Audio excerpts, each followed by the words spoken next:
Right then, so let's talk about this woman. This is Marianna Spring.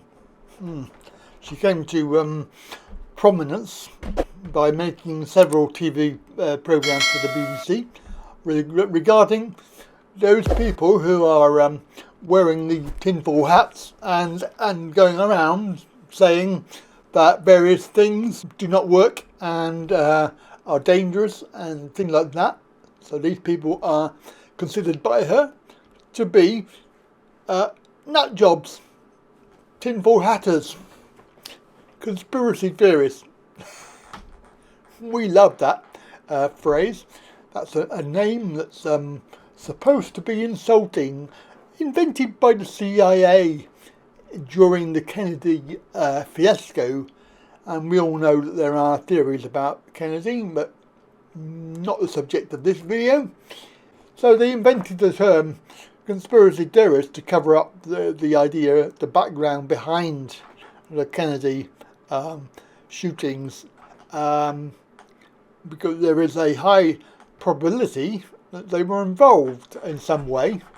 Obviously not the subject of the video here, because we're talking about this woman who rose to prominence. And she's got her own department. It's called BBC Verify. Another one of them self-professed organisations. You've probably heard of them before. If you're on Facebook or any of the other social media, you'll know that they've censored. YouTube especially, they censor. They censor based upon their own agendas. And of course, in the case of YouTube, they have aligned themselves to their guidelines, which are to do with the various worldwide organisations out there. And if you say anything that contravenes those worldwide unelected bodies, then you are penalised by YouTube for saying, even if it's true, okay, if it contradicts what they say in effect, even if it's true what you're saying, you'll still get penalised. But Marianna Spring, yes, so she works for the BBC in this organisation called BBC Verify. And what's her job? Her job is to basically fact check. Fact check, just like Facebook, fact checkers. I'm my account is restricted at the moment because I keep on sharing posts from other people, and they claim that these posts are false or they contain false information. Unfortunately, Facebook have been proven in a court of law to be not truly fact-checking. They are using opinion. They are saying their opinions. They're not saying facts. Even if the facts are true, they will not tell you that they are true. So I am ignoring Facebook at the moment, even though my account probably is restricted. I keep on posting, keep on doing it, and of course they keep on telling me that I'm being restricted. So whatever, fact checkers can go to hell. And it's quite difficult for people to understand this whole situation.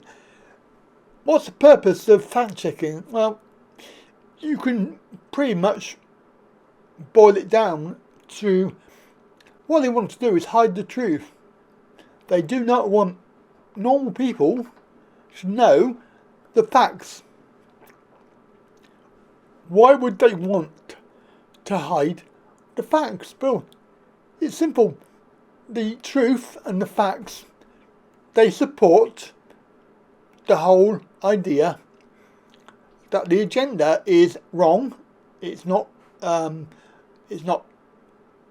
something that we have agreed to, but the agenda is how they say it is. It's not how we think it is. It's not how it is in truth. We can highlight the idea that this woman, Mariana Spring, is a liar.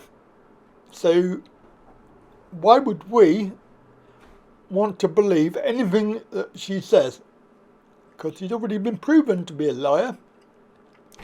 Apparently she applied for a job and she basically claimed to have worked with a journalist that she didn't work with when she was applying for a job to work in Moscow. So she lied, basically, lied on her CV, and she got caught out. Now, how many people lie on their CV? Well, they might well, I don't know. I don't know anybody that would lie on their CV, because you're going to get caught out anyway, aren't you? It's not something that I would do. Mind you, I'm honest and above board. These people are not. They have an agenda. And clearly, if she's quite willing to work for an organisation we know lies, well, the BBC, and we know the BBC are behind the agenda, we know that they're supporting it, and we know that they're involved in it, and of course they have the whole fiasco with the likes of Saville and the other people that have been convicted and no longer working for them. In fact, some of them are actually no longer with us, which is probably a good thing. But the BBC supports all of that by their actions and by their inaction. Remember that if you do nothing, then it means you agree with it. So they have made no efforts to stop the whole thing. So therefore, you can assume in contract law that they agree with it. This idea of something coming through your door, if you don't agree with it, then you need to deal with it. You can't just leave it there and hope it will go away, because it won't go away. And of course the people that sent it will assume that you agree. So I'm talking specifically about things like your lecky bill. For example, if you get a letter through the door, even if it's not for you, you need to deal with it. Don't just leave it. It will just compound into other problems.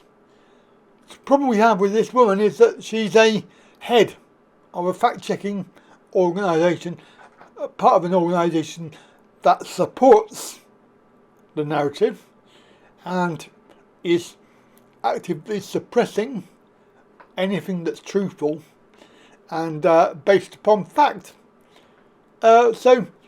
Yet she's a liar, and I can say that quite confidently because it has been put into the mainstream. It's in the Daily Mail, as you can see from this. This was on the 8th of September, and of course I know there's a bigger story here because why would she be chosen for this job, and basically why would she volunteer for this job, knowing full well that it probably fact-checking is not a real thing. Yeah, I think this story's going to run. It is a bit of a distraction, of course, but what else can you say? So that's it from me today. Have a very good day. I'll catch you later. Catch you next time.